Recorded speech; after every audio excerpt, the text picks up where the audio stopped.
இந்த week big pass வீட்ல இருந்து மும்தாஜ் எவிக்ட் ஆகியிருக்காங்களாம். இந்த வீக்காவது ஐஸ்வர்யா எவிக்ட் ஆவாங்களா? இந்த கொஸ்டின் தான் ஆடியன்ஸ் பல பேரோட மைண்ட்ல இப்போ ஓடிட்டு இருக்கு. Because every week Aishwarya evict ஆவாங்கன்னு நம்ம எக்ஸ்பெக்ட் பண்றோம். பட் எப்படியாவது பிக் பாஸ் அவங்கள சேவ் பண்ணிடுறாரு. லாஸ்ட் வீக் கூட ஐஸ்வர்யா பண்ணது தப்புன்னு கமல் சாரே கோபப்பட்டு ரெட் கார்டு காட்டினாரு. பட் அப்பவும் ஓட்டிங் பர்சன்டேஜ், கிராஃப், ஸ்ட்ராட்டஜின்னு எதோ சொல்லி ஐஸ்வர்யாவை சேவ் பண்ணிட்டாரு பிக் பாஸ். இருந்தாலும் கமல் சார் எவிக்ஷனுக்கான நாமினேஷன்ல ஐஸ்வர்யாவை நாமினேட் பண்ணணும் அப்படின்னு ரெக்வஸ்ட் வச்சிருந்தாரு.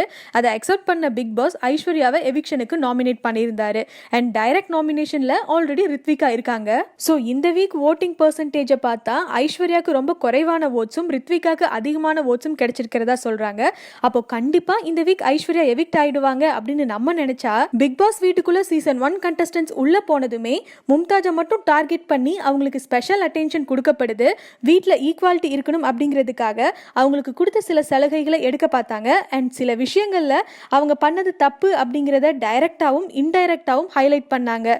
அண்ட் இப்போ பிக் பாஸ் வீட்ல இருந்து மும்தாஜை தான் எவிக்ட் பண்ணியிருக்காங்களாம். ஆல்ரெடி ஜனனி ஃபைனலிஸ்டாக செலக்ட் ஆகிட்டாங்க. போகிற போக்க பார்த்தா ஐஸ்வர்யாவும் இன்னொரு ஃபைனலிஸ்டாக செலக்ட் ஆகிடுவாங்க அப்படின்னு தான் தோணுது.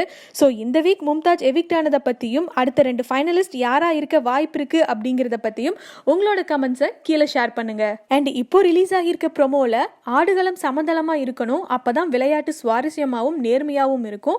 ஆடுகளத்தை சமன்படுத்த வேண்டியது உங்கள் கடமையும் ஏன் கடமையும் அப்படின்னு கமல் சார் சொல்லியிருக்காரு. ஸோ கமல் சார் இதுலேருந்து எதை மீன் பண்ணுறாரு, இன்னைக்கு ஷோவில் என்ன நடக்க போகுது அப்படின்னு தெரிஞ்சுக்க நம்ம வெயிட் பண்ணி தான் பார்க்கணும்.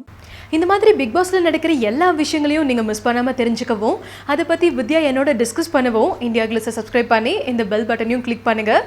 Thank you so much.